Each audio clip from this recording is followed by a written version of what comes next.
Il était une fois, Eva, une petite graine de pissenlit. Elle vivait avec ses sœurs sur leur maman pissenlit dans un petit pré en Grèce. Tous les jours, leur mère leur rappelait qu'un jour, un grand dragon les emmènerait faire un fabuleux voyage. Elle-même, grâce à un dragon, elle s'était installée ici, il y a bien longtemps. Toutes ses sœurs étaient très excitées, mais Eva était inquiète. Elle avait peur de ces énormes monstres.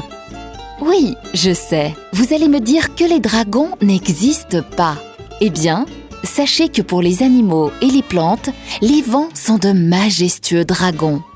Eva ne les connaît pas encore, mais elle sait qu'il existe différents vents tout autour de la planète, sur la Terre et aussi sur les océans. Souvent, elle frissonne en les voyant au loin filer à travers le pré. Elle sait pourtant qu'ils sont essentiels et que sans eux, elle ne pourrait pas vivre sa vie de pissenlit. Mais ils sont si imprévisibles et si imposants. Un matin, le vent soufflait si fort que même les arbres se penchaient. Au loin, une masse sombre apparut. C'était le grand jour. Eva essaya de se faire toute petite. Mais rien n'y fit, et en un instant, elle se sentit emportée. Wouf! Eva ferma les yeux de terreur. Elle entendit alors une voix puissante avec un fort accent. Hé, petite, pourquoi tu fermes les yeux? Tu rates tout le voyage. Eva ouvrit lentement les yeux. Elle se trouvait sur un dragon vert un peu bedonnant. Qui es-tu? Je suis Meltem pour te servir. Je suis un vent qui souffle en Grèce et en Turquie. Tu vas pouvoir admirer le paysage, car avec moi il fait toujours beau. Meltem se révéla être un vent drôle et joueur. Il ne cessa de plaisanter tout le long du voyage. Ils rirent beaucoup tous les deux. Eva ne vit pas le temps passer quand il la déposa délicatement sur le sol. C'est là que mon voyage s'arrête. Déjà? J'espère te voir bientôt. J'espère aussi, petite. Et surtout, ne deviens pas de la mauvaise graine. Eva était un peu déçue que Meltem soit parti. Le paysage rocailleux n'avait rien à voir avec son pré. Et puis, il faisait de plus en plus chaud. Tout à coup, derrière un rocher, sortit un grand dragon rouge. Son regard était inquiétant et surtout, il crachait des flammes.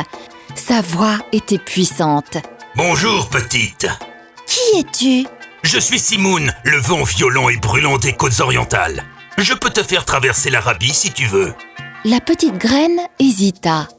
Ce dragon ne lui inspirait pas confiance, mais elle devait bien continuer son voyage. Oui, je veux bien, mais ne me brûle pas, s'il te plaît. C'est parti! Le voyage fut mouvementé et Simoun diffusait toute la chaleur de son corps à travers les paysages arides d'Arabie. Simoun lui raconta que les hommes l'ont toujours craint et que son nom veut dire « vent brûlant pestilentiel ». Eva fut bien contente quand le grand dragon rouge la déposa enfin. Elle ne supportait plus cette chaleur. Au revoir, petite graine. Ne te perds pas dans le désert, tu n'aurais pas assez d'eau pour vivre ta vie de pissenlit. En effet, il n'y avait que du sable à perte de vue et il faisait terriblement chaud. Eva attendait inquiète qu'un nouveau dragon vienne la chercher. Elle n'allait tout de même pas se planter là. Quelle ne fut pas sa joie quand, derrière une dune, surgit un petit dragon jaune avec de grandes ailes. Le sable se soulevait à son approche. « Eh oh, tu veux bien m'emmener s'il te plaît ?» Bien sûr, monte sur mon dos. Je m'appelle Chamal. Je transporte le sable sur des milliers de kilomètres à l'aide de mes puissantes ailes. Je peux t'emmener jusqu'en Inde si tu veux. Et ils partirent pour un long voyage. Eva s'aperçut que les hommes craignaient Chamal.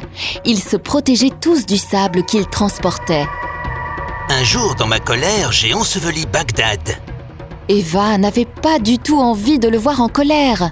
Elle resta donc tranquille sur son dos. Nous sommes arrivés. J'espère que tu as apprécié le voyage. Oui, beaucoup. À bientôt, Chamal. Et il s'envola à l'aide d'un puissant battement d'ailes. Le paysage était bien plus agréable. Eva voyait des rizières à perte de vue et des montagnes à l'horizon. Elle se demanda si c'était là qu'elle devait s'installer. Quand, tout à coup, le ciel s'assombrit. Il commença à pleuvoir à grosses gouttes. Un immense dragon bleu élancé sortit de derrière la montagne. Son corps était recouvert d'écailles bleues argentées. Ses ailes faisaient penser à des nageoires. Il ondula dans le ciel comme un poisson jusqu'à la petite Eva. Il l'attrapa au passage. Cette fois, elle était plus subjuguée par la beauté du dragon qu'effrayée. « Bonjour !» dit-il d'une voix douce. « Bonjour !» dit-elle intimidée. « Comment t'appelles-tu » ?»« Mousson, et je peux te porter jusqu'en Chine, près de l'océan Pacifique. » Mousson lui expliqua que lui et ses frères volaient au-dessus de toute l'Asie et apportaient avec eux une pluie abondante. Il sourit en pensant aux hommes qui le maudissaient parce qu'il inondait souvent leur maison. « Sans moi, les hommes ne pourraient pas cultiver leurs champs.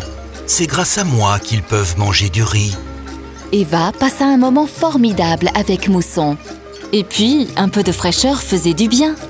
Il la déposa finalement sur la côte. « Merci beaucoup, Mousson !» Elle admira le vol majestueux du dragon qui s'éloignait. Eva observa longtemps l'océan. Elle l'admirait, pensive, lorsqu'une masse d'eau s'éleva dans les airs. Un petit dragon noir, à la peau écailleuse comme un serpent, surgit. Il s'agitait en tous sens. Il était bien difficile de l'interpeller. « Eh oh, dragon, tu veux bien m'emmener ?» Tiens donc, une petite graine bien courageuse. Tu ne sais donc pas qui je suis ? Personne n'aime voyager avec moi. Ah bon ? Et pourquoi ça ? Le petit dragon lui expliqua, excité, qu'il s'appelait Typhon et que tout le monde le craignait. Je tourbillonne extrêmement vite sur moi-même. Je suis le plus rapide de tous les vents. Il y a bien longtemps que personne ne m'avait adressé la parole. Si tu veux, je vais t'emmener de l'autre côté de l'océan. Et pour que tu n'aies pas mal au cœur, tu pourras te mettre au milieu de mon tourbillon. C'est l'endroit le moins dangereux pour une petite graine. Et Eva s'envola avec Typhon. C'est vrai que le voyage fut mouvementé. Le petit dragon tourbillonnait autour d'elle à une vitesse incroyable. La petite graine commençait à avoir la nausée quand Typhon la déposa. « Bon retour, et ne détruis pas de maison sur ton passage, s'il te plaît !» Le dragon lui fit un clin d'œil et reprit ses agitations. Eva se retrouva sur la plage. Face à elle, une forêt. L'endroit était plutôt paisible et la température clémente. Mais le sable n'était pas le meilleur terrain pour une graine de pissenlit. Le sol se mit à trembler et les arbres à s'agiter. Un très gros dragon marron, avec de toutes petites ailes, passa difficilement au travers des arbres pour atteindre la plage. « Eh oh, monsieur le dragon !»